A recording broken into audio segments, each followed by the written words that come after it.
بسم اللہ الرحمن الرحیم، السلام علیکم ورحمۃ اللہ وبرکاتہ۔ آج ہمارا 19واں روزہ ہے۔ اس 19 روزے کو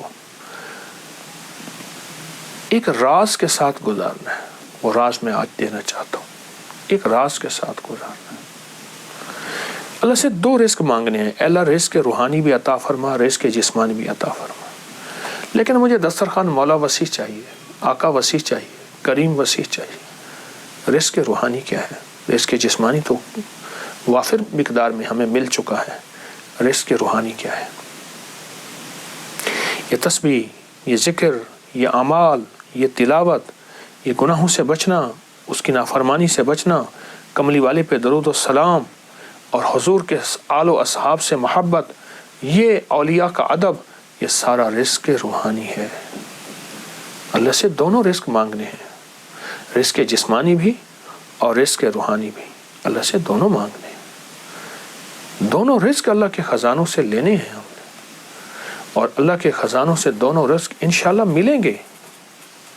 عمر رضی اللہ تعالی عنہ کا ایک فرمان بتاؤں۔ آپ کا فرمان ہے، مجھے اس بات کا فکر نہیں کہ دعا قبول ہوتی ہے یا نہیں، مجھے تو اس بات کا فکر ہے میں کتنا وقت دعاؤں میں لگاتا ہوں، کتنا وقت دعاؤں میں لگاتا ہوں۔ اچھا، ہاتھ اٹھا کے دعا مانگنا ایک بہت بڑا عمل ہے۔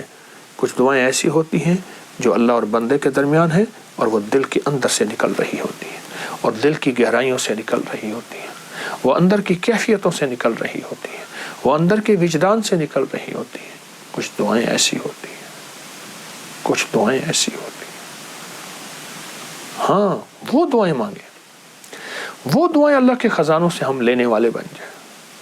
تو اللہ سے کبھی بھی نہ رزق ایک نہ مانگیے گا، کبھی بھی رزق ایک نہ مانگیے گا۔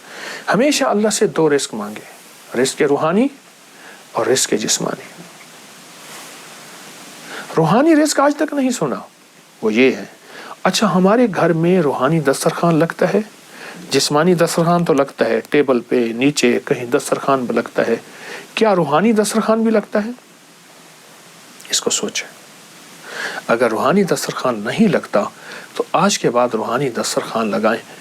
تلاوت، روز 1 پارہ پڑھ لیں، نہیں پڑھ سکتے 1 پاؤ پڑھ لیں، نہیں پڑھ سکتے ایک ورق پڑھ لیں، قرآن کی زیارت کریں۔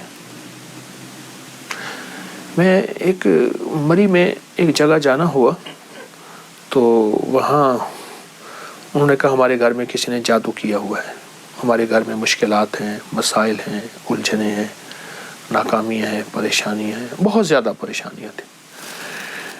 تو اللہ پاک نے دل میں ڈالا، کشف وغیرہ کے دعوے تو کر نہیں سکتا۔ میں نے کہا آپ کے گھر میں قرآن کی بد دعا ہے، اور پھر میں نے انہیں ایک واقعہ سنایا۔ ایک بہت بڑے درویش تھے، وہ ہر سال ایک جگہ جاتے تھے، چند دن وہاں گزارتے، لوگوں کو اللہ اللہ سکھاتے۔ تو انہوں نے کہا حضرت ہمارے ہاں قریب ایک گاؤں ہے، بستی ہے، ان کے لوگ بہت پریشان ہیں، آپ وہاں بھی تشریف لے جائیں۔ وہاں گئے تو واقعی پریشان تھے لوگ، گھروں میں بیماریاں، جھگڑے، طلاقیں، تکلیفیں، مشکلات، بندشیں، مسائل رزق کے، گھر کے، اولاد کے، بہت پریشان۔ حضرت نے وہاں سے غور سے وہاں پہنچے تو غور سے سارے نظام پہ توجہ فرمائی، دیکھا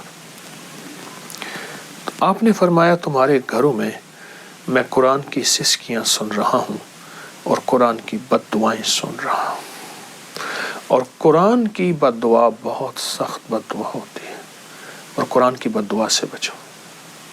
حیران ہو گئے کہ قرآن بد دعا دیتا ہے۔ فرمایا قرآن کی سسکیاں بھی ہوتی ہیں، قرآن کی بد دعائیں بھی ہوتی ہیں، اس سے بچو۔ ان پڑھ ہو، نہیں پڑھ سکتے، قرآن پاک اٹھاؤ، چومو، اور باوضو، اور اس کی ہر سطر پہ پہلا کلمہ پڑھتے جاؤ، ہر سطر پہ پہلا کلمہ پڑھتے جاؤ۔ اور اگر پڑھے ہوئے ہو، 1 پارہ پڑھ لو، آدھا پارہ پڑھ لو، 1 پاؤ پڑھ لو، تھوڑا پڑھ لو، زیادہ پڑھ لو۔ میری درخواست یہ ہے، اللہ سے رزق روحانی منوائیں۔ اللہ میری نسلوں کے لیے رزق روحانی عطا فرما۔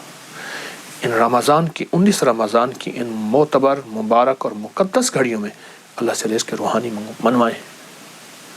ہمیں دنیا کی کائنات کے خزانے مل گئے، رزق روحانی نہ ملا، ہم کنگلے ہیں، ہم یتیم ہیں، ہم مسکین ہیں، ہم مفلس ہیں، ہم در بدر ہیں، ہم فٹ پاتیے ہیں، ہمارے پاس کچھ نہیں ہے، اور ہمیں رزق روحانی مل گیا تو انشاءاللہ ہم کامیاب ہیں۔ آل رسول، اصحاب رسول کی زندگی میں رزق روحانی وافر تھا، رزق جسمانی کم تھا۔ بڑی بڑی اولیاء کے ہاں رزق روحانی وافر تھا، رزق جسمانی کم تھا۔ یہ ضرور اپنی زندگی میں شامل کریں، اس کا آپ کو بہت فائدہ ہوگا۔ اور ایک بات درخواست کروں گا، اپنی ہنڈیا میں نا ہلدی کا استعمال لازم کیا کریں، کینسر کی روک تھام کے لیے، السر کی روک تھام کے لیے، خون کے اندر سرخ ذرات، ہیموگلوبن اور فلاں فلاں چیز کی کم کرنے کو ختم یا اس کا کم نہ ہو وہ چیز، اس کے لیے، جوڑوں کے لیے، پٹھوں کے لیے، کمر کے لیے، اعصاب کے لیے اور جسم کی طاقت کے لیے اپنے کھانوں میں، ہنڈیا میں ہلدی کا استعمال بڑھائیں اور ضرور کریں۔ اور رمضان میں بھی انشاءاللہ صحت مند اس لیے ہونا ہے کہ بڑھ چڑھ کے اللہ کی عبادت کرنی ہے اور اللہ کی مخلوق کی خدمت کرنی ہے۔